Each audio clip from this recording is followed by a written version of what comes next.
नमस्कार दोस्तों, स्वागत है आपका हमारे यूट्यूब चैनल एमबी क्लासेस में। आज हम बेटा आपको लिए लेकर आए हैं उपसर्ग। तो उपसर्ग और प्रत्यय, इससे संबंधित आपको बोर्ड एग्जाम में ज़रूर क्वेश्चन मिलेगा। प्रत्यय का एक क्वेश्चन है जो काफ़ी बार बोर्ड एग्जाम में रिपीट हुआ कि मतलब प्रत्यय के कितने प्रकार होते हैं ना। तो प्रत्यय के जो है 2 प्रकार होते हैं। कितने प्रकार होते हैं बेटा? 2 प्रकार होते हैं। तो हम उपसर्ग पढ़ते हैं। उपसर्ग क्या है? ये किसी भी शब्द के आगे लगते हैं और प्रत्यय जो है वो किसी भी शब्द के पीछे लगते हैं। जैसे अनमोल लिखा है ना, तो अनमोल में कौन सा उपसर्ग लगा है? अन। अनुशासन में कौन सा उपसर्ग है बेटा? अनु है। तो इसी तरह से आपको ये जो है बोर्ड एग्जाम में पूछे जाएंगे कि निम्नलिखित में से किस में परि उपसर्ग है ना, या पूछ लिया जाएगा कि परिग्रह में कौन सा उपसर्ग है। तो आज हम जो है कुछ उपसर्ग पढ़ते हैं और देखते हैं कि बोर्ड एग्जाम में मतलब इसमें से कुछ ना कुछ तो लग रहा है कि फंस ही जाएगा, है ना। तो चलो पढ़ते हैं, देखते हैं क्या है उपसर्ग और किस तरह से इसका यूज़ होता है, देखते हैं। तो जैसे पहला क्वेश्चन है अन, है ना। मैं इधर से देख रहा हूँ, है ना, कि अनमोल में कौन सा उपसर्ग? तो अनमोल में बेटा अन उपसर्ग है। और अनुशासन में कौन सा उपसर्ग है? अनुशासन। तो अनुशासन में जो उपसर्ग है आपके वो है अनु। बात करते हैं हम अभिप्राय। तो अभिप्राय में बेटा अभि उपसर्ग है ना। और परिग्रह ये काफ़ी बार पूछा गया। तो परिग्रह में बेटा परि उपसर्ग है। सुलभ, सुलभ में बेटा सु उपसर्ग है। अनुरूप, अनुरूप में बेटा अनु उपसर्ग होता है। और बात करें परिवर्तन तो इसमें परि उपसर्ग होता है। और अभिलाषा, अभिलाषा में अभि उपसर्ग होता है। अपयश है ना, अपयश। तो अपयश में बेटा क्या है? अप उपसर्ग है। सुपुत्र इसमें सु उपसर्ग है। अधिराज, अधिराज में अधि उपसर्ग होता है। हम बात करें सहपाठी तो सहपाठी में क्या होता है बेटा? सह उपसर्ग होता है। सुयोग, सुयोग में बेटा सु उपसर्ग होता है। अधिपति इसमें अधि उपसर्ग होता है। और बात करें अपव्यय तो इसमें अप उपसर्ग होता है। परिग्रह तो बेटा यहाँ पर काफ़ी क्वेश्चन जो है रिपीटेड है, फिर भी मैंने उनको कोशिश की कि दोबारा ना लिखूं, फिर भी कुछ क्वेश्चन दोबारा लिख गए हैं। क्योंकि ये क्वेश्चन है ना बेटा, मैंने मान लो कोई क्वेश्चन है 5 साल में 5 बार आया तो मैंने वो एक ही बार लिखा है, बाकी छोड़ दिया उसे, बेफालतू में कॉपी करूँगा ना। आप कम पढ़ें लेकिन वही पढ़ें जो आपके पेपरों में आए, है ना। क्योंकि ज़्यादा पढ़ने से आपको कोई फ़ायदा नहीं होगा, है ना। आपको क्या है, आप एग्ज़ाम में टॉपर्स बनना है ना, अच्छे नंबर गेन करें। तो अच्छे नंबर तभी आपको ला पाएंगे जब आप उसको एग्ज़ाम ओरिएंटेड पढ़ेंगे, है ना, कि बोर्ड में जो आ रहा है वही पढ़ेंगे, है ना। वही रिपीट होता है बेटा, ज़्यादा कुछ चेंजेस नहीं होता है। मेरे को ये लग रहा है कि अगर मैंने इसमें से 50 क्वेश्चन जो सेलेक्ट किए हैं तो ये 50 क्वेश्चन वही हैं जो हर बार घुमा फिरा के आपके बोर्ड एग्जाम में पूछे जा रहे हैं। लगातार क्वेश्चन जो है रिपीट हो रहे हैं ये, है ना। तो कुछ नहीं है, देखो बेटा, अगर आप एक बार इस कॉन्सेप्ट को सीख लेंगे, है ना, आप एक बार क्वेश्चनों को समझ लेंगे कि किस टाइप के क्वेश्चन बोर्ड में पूछ रहा है, तो आप 100% आपका कॉन्फिडेंस बूस्ट होगा, है ना। और बोर्ड में आप बहुत अच्छे नंबर नहीं, आप टॉपर्स ही बन जाओगे, है ना। तो टॉपर्स बनने के लिए बेटा क्या है, आपको पहले ये भी देखना होगा कि क्वेश्चन किस टाइप से बोर्ड में पूछे जा रहे हैं। जैसे मैंने अभी यहाँ पर बताया, जैसे सहपाठी है ना, सहपाठी पहले भी पूछा गया, सहपाठी। सुयोग, सुयोग में बेटा जो उपसर्ग है वो सु उपसर्ग है। अधिपति इसमें अधि उपसर्ग होता है। अपव्यय इसमें अप उपसर्ग होता है। परिग्रह इसमें परि उपसर्ग होता है। अविश्वास है ना, अविश्वास में बेटा आ उपसर्ग होता है। अधिकार इसमें अधि उपसर्ग होता है। अनुकरण में अनु उपसर्ग होता है। सुमार्ग है ना, यानी कि अच्छा मार्ग, है ना, इसमें होता है सु उपसर्ग। सुमार्ग, सु उपसर्ग। परिजन देखो बेटा परि उपसर्ग होता है इसमें। निराकरण इसमें होता है बेटा निर उपसर्ग, है ना। और बात करें अविश्वास, देखिए ये क्वेश्चन कितना भी बचाने की कोशिश की बार बार रिपीट हो ही गया है, फिर भी अविश्वास इसमें आ उपसर्ग। अधिकार में अधि उपसर्ग है। अनुरूप में अनु उपसर्ग है। सहपाठी इसमें सह उपसर्ग है। अपमान में आप उपसर्ग होता है। और मैं बात करूं सुलभ, बेटा देखिए सुलभ, तो सुलभ है ना, सुलभ में बेटा सु उपसर्ग होता है। असुविधा में आ उपसर्ग होता है। नेक्स्ट की बात कर रहा हूँ बेटा, देख अधिपति, अधिपति में बेटा अधि उपसर्ग होता है। उपहार, इसमें उप उपसर्ग होता है। अभिलाषा, इसमें अभि उपसर्ग होता है। परिक्रमा में परि उपसर्ग होता है। असुविधा में अ उपसर्ग होता है। अधिकार में अधि उपसर्ग होता है। अनुचर में बेटा अनु उपसर्ग।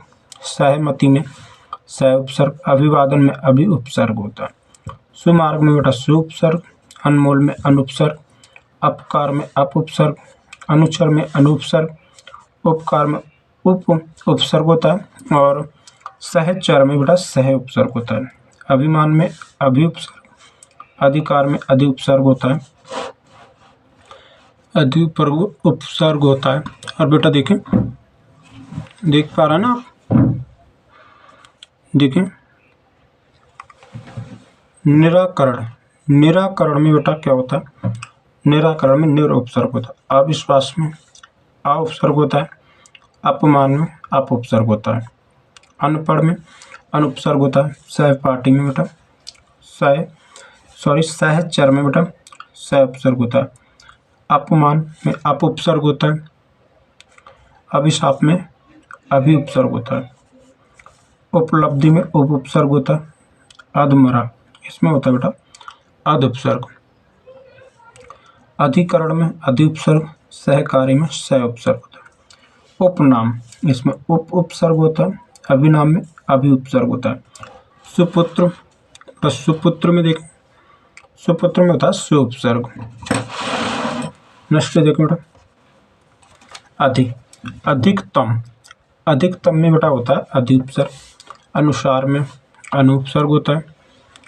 अनुसार में अनु उपसर्ग। अनपढ़, अनपढ़, अनपढ़ में होता है बेटा अनुपसर्ग। अपमान, इसमें अप उपसर्ग होता है। अभिशाप में अभि उपसर्ग। परिवार, परिवार में होता है बेटा परि उपसर्ग। निराकरण, निराकार, निराकार में निर उपसर्ग। अपमान, इसमें अप उपसर्ग। अधिकतम, इसमें अधि उपसर्ग होता है। असमान में होता है अ उपसर्ग। अभिमान में होता है अभि उपसर्ग। असत्य में होता है आ उपसर्ग। अनुकरण में अनु उपसर्ग। सुमार्ग में होता है सु उपसर्ग। अभिमान में अभि उपसर्ग। सहयोग में सह उपसर्ग। परिजन में बेटा परिजन में होता है परि उपसर्ग। अधिकार में अधि उपसर्ग। अपमान में अप उपसर्ग। अनुकरण में अनु उपसर्ग। उपकार में उप उपसर्ग। निराकरण में बेटा देखो, निराकरण पिछली बार कहीं पूछा था ना, ये देखिएगा निराकरण, यहाँ पर निराकरण, यहाँ पर देखें इस वाले चैप्टर में, इस वाले पेज में भी है ना निराकरण, यहाँ पर भी है। अभिलाषा, बेटा देखो अभिलाषा, अभिलाषा में अभि उपसर्ग। अतिक्रमण में अति उपसर्ग होता है। अनुरूप में अनु उपसर्ग। अभिवादन में अभि उपसर्ग। उपनाम, उपनाम, इसमें होता है बेटा उप उपसर्ग। विदेश में बि उपसर्ग। सहचर, सहचर में होता है बेटा सह उपसर्ग। अपव्यय में अप उपसर्ग। अनुभव में अनु उपसर्ग। निराभिमान में निर उपसर्ग।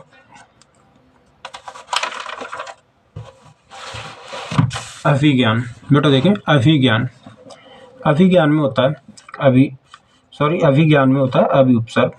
सुलेख, इसमें सु उपसर्ग। विपक्ष में बि उपसर्ग। अनविज्ञ, इसमें अनुपसर्ग होता है। अपयश में बेटा अप उपसर्ग। परिवर्तन, परिवर्तन में होता है बेटा परि उपसर्ग। सुलभ में सु उपसर्ग। उपदेश में उप उपसर्ग। आयोग में बेटा आ उपसर्ग। सुपुत्र में सु उपसर्ग। सहकारी में सह उपसर्ग। अपकार में अप उपसर्ग। अभिमान में अभि उपसर्ग। अवतार में अप उपसर्ग। अपयश में अप उपसर्ग। उपवन में बेटा होता है आपका उप उपसर्ग और सहचर में सह उपसर्ग। अभिमान में अभि उपसर्ग और सुलेख में बेटा सु उपसर्ग। यानी कि अब तक मैंने जितने भी आपको उपसर्ग पढ़ाए बेटा, ये वो क्वेश्चन है जो बोर्ड ने पिछले कई बार रिपीट किए हैं, है ना। ये क्वेश्चन वो क्वेश्चन है जो बोर्ड एग्जाम के बहुत ही फेवरेट क्वेश्चन मान लो आप, है ना। ये क्वेश्चन बोर्ड एग्जाम बार बार रिपीट कर रहा है, बार बार यही क्वेश्चन पूछ रहे हैं। देखिए कुछ नहीं, आपका अगर बहुविकल्पीय क्वेश्चन का आपका पेपर बना दिया गया तो मेरे को नहीं लग रहा पेपर की टफ बना दिया गया। अब पेपर को और ज़्यादा मेरे को लगता है कि इजी कर दिया गया है। क्यों? क्योंकि आपके 20 नंबर के बहुविकल्पीय क्वेश्चन है और आप अगर 20 नंबर के बहुविकल्पीय क्वेश्चन है, अगर आप उन्हें सही करके आते हो तो आपका पूरे 20 में 20 नंबर आते हैं। और अगर आप पहले थ्योरी में होता था, मान लो आपको हिंदी लिखनी हो उसकी, तो क्या आपने राइटिंग के नंबर कटेंगे, आपने सही नहीं लिखा, आप लिख नहीं पा रहे। इसमें क्या है, अगर आपको आता है तो सही है, आता है तो नंबर पक्का मिलेगा, और नहीं भी आता है और आपका हो सके बाई चांस तुक्का भी सही फिट हो जाए ना, तो भी आपको नंबर मिल जाता है। तो ये जो 20 नंबर का ये खेल चल रहा है बोर्ड में, खेल नहीं बोल सकते, क्योंकि बेटा ये मतलब कॉन्सेप्ट को बदलना था इनको, है ना। तो एग्ज़ाम का पैटर्न तो बदलना पड़ेगा, है ना, क्योंकि आपको पता अगर नई एजुकेशन पॉलिसी आई है ना, तो उसमें परिवर्तन, तो ये पेपर का थोड़ा पैटर्न चेंज किया इन लोगों ने। तो 20 क्वेश्चन बहुविकल्पीय रखने लगे ये भी। तो बहुत आसान है बेटा। आप तो देखो, आपका 180 नंबर प्रैक्टिकल का होता है और 120 आपका बहुविकल्पीय होगा। आप 120 के सही लग जाए मान लो, और 180 को, यानी कि 120 और 180 कितना होता है बेटा, 300 नंबर। बाकी बचे आपके 300 नंबर। 300 नंबर में आपको लाना जो भी लाओ, है ना। ये अगर प्रैक्टिकल और 120 अगर ये सही हो गए तो बाकी इनमें ही पास हो जाओगे, बाकी की तो टेंशन छोड़ो, है ना। तो ऐसा नहीं आप टेंशन छोड़ दो, पढ़ाई लिखाई बंद कर दो, है ना, पढ़ना तो पड़ेगा ना। तो ये कुछ बहुविकल्पीय क्वेश्चन हैं जिनमें ये क्वेश्चन काफ़ी बार रिपीट हुए, इसलिए मैंने यहाँ पर रखा। अब दूसरी बात, इसमें से एक आता है प्रत्यय, है ना, जो उपसर्ग थे किसी भी शब्द के आगे लगते हैं, है ना। तो प्रत्यय किसी भी शब्द के पीछे लगे होते हैं। अब एक क्वेश्चन आता है इसमें से कि प्रत्यय के कितने भेद होते हैं या प्रत्यय के कितने प्रकार होते हैं। यही क्वेश्चन पिछली बार कम से कम 2, 3, 4 बार पूछा गया, है ना। तो प्रत्यय क्या होते हैं मैं बता रहा हूँ। आपसे ये पूछ लेगा कि महत्व में कौन सा प्रत्यय है ना, तो आपको बताना त्वा प्रत्यय। मनुष्यत्व में कौन सा प्रत्यय, तो इसमें बेटा त्वा प्रत्यय। कवित्व में कौन सा प्रत्यय, त्वा प्रत्यय। सतीत्व में कौन सा प्रत्यय, त्वा प्रत्यय। अस्तित्व में कौन सा प्रत्यय, त्वा प्रत्यय। व्यक्तित्व में कौन सा प्रत्यय, त्वा प्रत्यय। अब आता है दिखावा, कौन सा प्रत्यय, वाह, है ना। चढ़ावा, कौन सा प्रत्यय, वाह। पहनावा, कौन सा प्रत्यय, वाह। छलावा, कौन सा प्रत्यय, वाह। गिरावट, कौन सा प्रत्यय बेटा, बट। सजावट, कौन सा प्रत्यय, बट। बनावट में प्रत्यय तो बट। थकावट में प्रत्यय तो बट। हंसाई में प्रत्यय आई। कमाई में प्रत्यय आई। लिखाई में प्रत्यय आई। विदाई में प्रत्यय आई। पढ़ाई में प्रत्यय है तो पढ़ाई आई, दिखाई में प्रत्यय आई। सुनाई में प्रत्यय आई, है ना। और भी कई, पिटाई में प्रत्यय पूछ ले आई, है ना। नचाई में पूछ ले, है ना। तो इनमें सब में वहाँ पर बेटा आई प्रत्यय, है ना। अब बात करते हैं पन, ओछापन। ओछापन में कौन सा प्रत्यय, तो पन। लड़कपन में कौन सा प्रत्यय, पन। ढीलापन में कौन सा प्रत्यय, पन। बचपन में कौन सा प्रत्यय, पन। बड़प्पन में कौन सा प्रत्यय, पन, है ना। अच्छा, एक गाना भी आया था ना, बचपन का प्यार मेरा भूल नहीं जान रहे, है ना। तो बचपन में कौन सा प्रत्यय बेटा, पन। अपनापन में कौन सा प्रत्यय, पन। अकेलापन में कौन सा प्रत्यय, पन। और बचपन में बेटा कौन सा प्रत्यय, पन, है ना। बचपन का प्यार मेरा भूल नहीं जाना रे। आगे देखिए बेटा, हट, घबराहट। घबराहट में कौन सा प्रत्यय, हट। चिल्लाहट में कौन सा प्रत्यय बेटा, हट। जगमगाहट में कौन सा प्रत्यय, हट। आहट में कौन सा प्रत्यय, हट। गड़गड़ाहट में कौन सा प्रत्यय, हट। ता।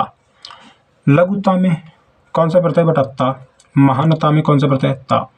मधुरता में कौन सा प्रत्यय, ता। सुंदरता में कौन सा प्रत्यय, ता। दिखता में कौन सा प्रत्यय, ता। अधिकता में कौन सा प्रत्यय, अधिकता में ता। घनिष्ठता में कौन सा प्रत्यय, ता। व्यापकता में कौन सा प्रत्यय, तो बेटा ता। तो प्रत्यय आपको समझ में आ गया होगा कि प्रत्यय कहाँ से देखते हैं, क्या होता है प्रत्यय में, ये चीज़ थी। अब मैं बात करता हूँ बेटा समास की। किसकी बात करता हूँ बेटा, समास। देखिए, हिंदी का मेरा टारगेट है 2 से 3 वीडियो में आपकी हिंदी खत्म, है ना। आपकी हिंदी के 70 नंबर आपकी मुट्ठी में बंद होंगे, है ना। तो अब मैंने अभी जैसे आपको उपसर्ग पढ़ाया, प्रत्यय पढ़ाया, अब मैं बात करता हूँ समास की। देखो बेटा, समास में सिर्फ आपको 2 समास तैयार करने हैं। कौन कौन से 2 समास बेटा, 2 समास, एक द्विगु समास और एक द्वंद्व समास। द्विगु समास में क्या होता है? द्विगु समास में बेटा होता है यहाँ पर गिनती बताई जाएगी, जैसे दोपहर, चौराहा, तिमंजिला, है ना, पंचभवन, है ना, पंचमहल, सॉरी, और कोई भी जैसे कि तिरंगा, त्रिकोण, त्रिभुज, पंचभुज, है ना, चतुर्भुज। तो जहाँ पर गिनती बताई जाएगी वहाँ पर होगा बेटा द्विगु समास। और जहाँ पर बेटा बीच में डैश लगा नजर आ जाए, डैश, जहाँ बीच में ये डैश नजर आ जाए वहाँ पर होता है बेटा द्वंद्व समास, है ना। और ये एक दूसरे के विलोम अर्थ भी प्रकट करते हैं, जैसे खरा खोटा, माता पिता, है ना। तो यहाँ पर देखते हैं, कुछ पढ़ते हैं। दोपहर, दोपहर में कौन सा समास है बेटा? तो दोपहर में है द्विगु समास। द्विगु क्यों? क्योंकि यहाँ पर बताई जा रही गिनती, कितने की बात की गई? 2 की, है ना। तो यहाँ पर होगा द्विगु समास। चौराहा, चौराहा में बेटा कौन सा समास होगा? द्विगु समास। क्यों? क्योंकि इसमें बताई जा रही है आपकी गिनती। क्या बताई जा रही है बेटा? गिनती, द्विगु समास, है ना। त्रिकोण, त्रिकोण में कौन सा समास होता है? द्विगु। क्यों? क्योंकि इसमें बताई जा रही है गिनती। दूसरी, देश विदेश, बीच में डैश लग रहा है ना, आंखें बंद करके लगाओ, द्वंद्व समास। खरा कोटा, आंखें बंद करो और टिक लगाओ, द्वंद्व समास, है ना।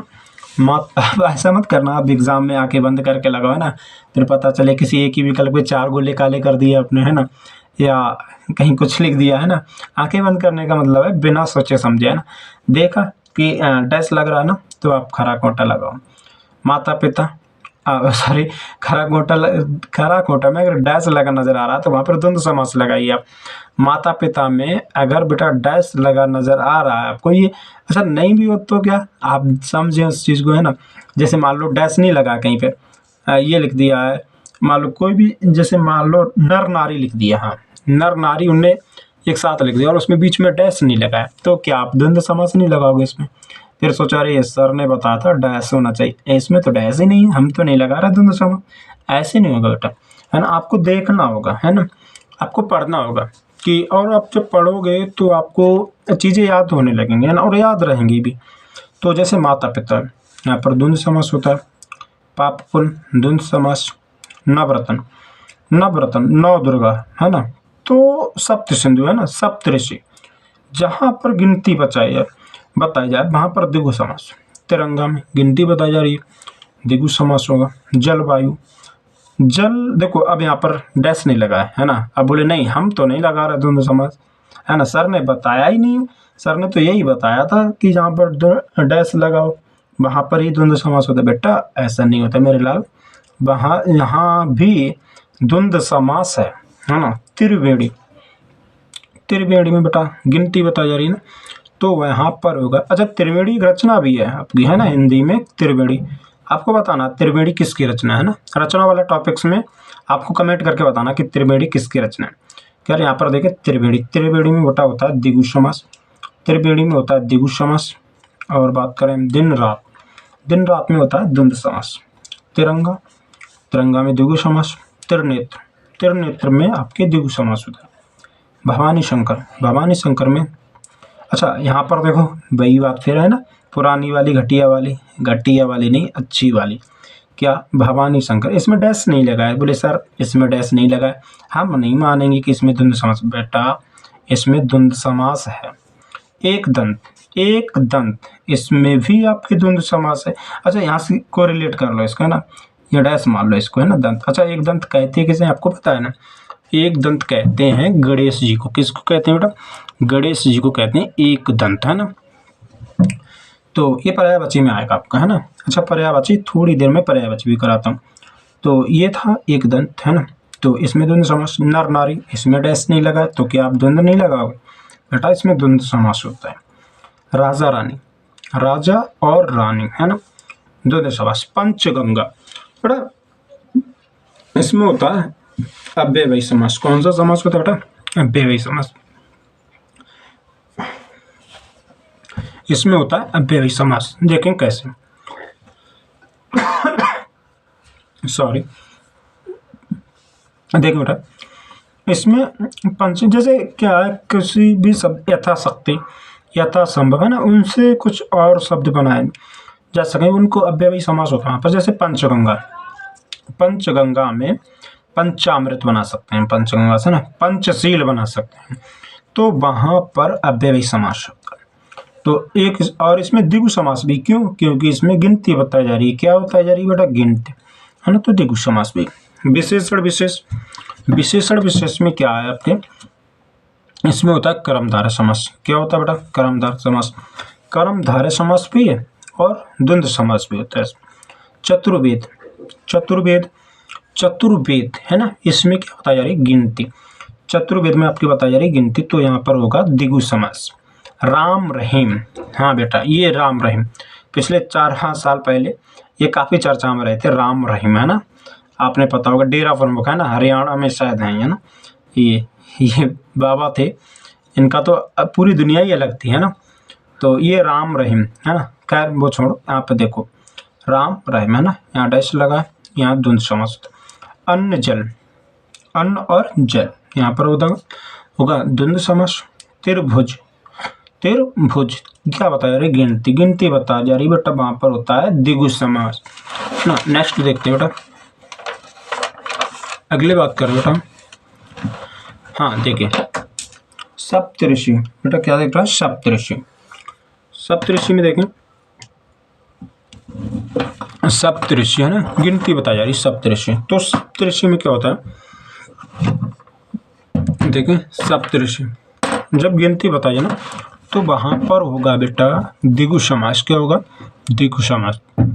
जल थल, जल और थल द्वंद्व समास होता है। चरण कमल, बेटा चरण कमल में होता है कर्मधारय समास। नवरत्न, नवरत्न मतलब हमने बताया था, इससे पहले भी इसे बताया था, नवरत्न है ना, गिनती बताई, नवदुर्गा है ना, तो वहाँ पर होगा द्विगु समास। चक्रपड़ी, चक्रपड़ी किसको कहा जाता है? आप लोग कमेंट बॉक्स में बताएंगे। और इसका चक्रपड़ी का होता है बहुब्रीहि समास, है ना, इसमें चक्रपड़ी में बहुब्रीहि समास है। उत्तान पतन, ये काफ़ी बार रिपीट हुआ क्वेश्चन है ना, ये पिछले 5 साल के अनसॉल्ड पेपर उठाएंगे तो 5 साल में मिल जाएगा, मेरे को तो ऐसा लगता है ना, देखेंगे। तो उत्तान पतन में होता है द्वंद्व समास। पंचानन, इसमें होता है बहुब्रीहि समास। प्रधान अध्यापक, इसमें होता है बेटा कर्मधारय समास। पीताम्बर में कर्मधारय समास। सप्त सिंधु में आपकी गिनती बताई जा रही है, तो सप्त सिंधु में गिनती बताई जा रही है बेटा, वहाँ पर होता है द्विगु समास। कुबुद्धि, कुवृद्धि में होता है बेटा कर्मधारय समास। नवग्रह, इसमें द्विगु समास होता है। अंशुमाली, इसमें होता है बहुब्रीहि समास। कनकलता, इसमें कर्मधारय समास। सप्त सिंधु में द्विगु समास। बीड़ापड़ी में बहुब्रीहि समास। यथाशक्ति में अव्ययी समास। चक्रपाणी में बहुब्रीहि समास। त्रिफला में द्विगु समास। अल्पका में बेटा कर्मधारय समास। और नीलकमल, नीलकमल है ना, नील गाय भी होता है ना, आपने सुना होगा, ये गाँव में मिलती है ना, नीलकमल, ये कर्मधारय समास। ये उसमें है नील गाय वाली कहानी, मतलब कुछ उसमें आती है, उसने कहा था ना, ये कहानी है चंद्रदत्त शर्मा गुलेरी की, है ना, उसमें वो जो होता है लहना सिंह है ना, वो बताता है कि नील गाय के बारे में कुछ चर्चा करता है उसमें ना, खैर वो कहानी की बात है, यहाँ पर क्या। लंबोदर, इसमें बहुब्रीहि समास होता है। लंबोदर किसका पर्यायवाची, आपको बताना कमेंट बॉक्स में। महामानव, ये कर्मधारय समास होता है। मुख कमल, अच्छा मुख कमल में कर्मधारय समास। हर्ष विषाद, इसमें द्वंद्व समास होता है। और त्रिलोक में द्विगु समास। पंकज, पंकज में होता है बेटा बहुब्रीहि समास। त्रिभुवन में द्विगु समास होता है। महात्मा में कर्मधारय समास। यशोधन में होता है बहुब्रीहि समास होता है। चंद्रशेखर में बहुब्रीहि समास। चौराहा में द्विगु समास होता है। चौराहा में क्या होता है बेटा? द्विगु समास होता है। आगे बात करते हैं, देखिए बेटा हानि लाभ, क्या हानि लाभ, हानि लाभ में होता है बेटा द्वंद्व समास। क्या होता है? द्वंद्व समास। विषधर है ना, विष को धारण करने वाला अर्थात कौन? शिव जी, तो यहाँ पर होगा बहुब्रीहि समास। स्वर्ण कलश, इसमें तत्पुरुष समास होता है। नील गगन कर्मधारय समास। नदी नाले बेटा डैश आ रहा है, द्वंद्व समास। शुभ कर्म, इसमें होता है आपके कर्मधारय समास। शुभ आगमन विशेषतावाचक कर्मधारय। पवन पुत्र में बेटा तत्पुरुष समास। नीलमणि में कर्मधारय समास। 12 मासा में बेटा द्विगु समास। आना जाना में द्वंद्व समास होता है। चौमासा में द्विगु समास और पवन पुत्र में द्वंद्व समास। ये अल्प ज्ञान है ना, इसका आपको आंसर लिखना है ना कमेंट बॉक्स में। बात करते हैं बेटा तद्भव तत्सम की, है ना। तो देखो बेटा तद्भव तत्सम की बात करते हैं। इसकी बात करेंगे हम अगले वीडियो में, है ना। और किसी को भी मेरे हैंड रिटन नोट्स चाहिए तो आप मेरे मतलब कमेंट बॉक्स में मतलब आप मेरे को कॉल कर सकते हैं ना। मेरा नंबर आप लोगों को पता ही होगा, है ना। नंबर नहीं है तो आप लिख लीजिएगा, ये है 9027 184133। आप इस नंबर पे व्हाट्सअप कर सकते हैं। आप अगर मेरे हैंड रिटन नोट से पढ़ते हो, है ना, मेरे द्वारा बनाए गए नोट से पढ़ते हो बेटा, तो आप बोर्ड एग्ज़ाम में बहुत अच्छा स्कोर करोगे ना। काफ़ी टॉपर्स बच्चे निकले हैं हमारे यहाँ से, ऐसा नहीं है कि मतलब टॉपर्स नहीं निकले, है ना। तो ऑफलाइन बैच मेरे काफ़ी बच्चों ने जो है अच्छा स्कोर किया आपने बोर्ड एग्ज़ाम में, बहुत अच्छी परफॉर्मेंस दिखाई है ना। तो मैं चाहता हूँ कि अगले टॉपर्स आप बनो, है ना। तो आप कैसे बन सकते हो, अगर आप बेटा ये नंबर है इन पे कॉल करें या व्हाट्सअप कर सकते हैं। आप मेरे जो हैंड रिटन नोट्स हैं उनको मैं आपको PDF फॉर्मेट में आपको दे दूँगा, है ना। आप उन्हें बार बार रिपीट करें, बार बार रिवाइज करें, आप बहुत अच्छे नंबर ला सकते हो, है ना। तो बाकी बेटा आप तैयारी करते रहिए, क्योंकि समय अब ज़्यादा नहीं, लगभग आज कितना हो गया, लगभग आज है लगभग क्या आज, है ना, आज 14 तारीख है ना। बड़ा 14 तारीख है, 14 तारीख से ज़्यादा दिन नहीं बचे आपके। तो लगभग 14 दिसंबर, 14 जनवरी में प्री बोर्ड है, 14 फरवरी, है ना।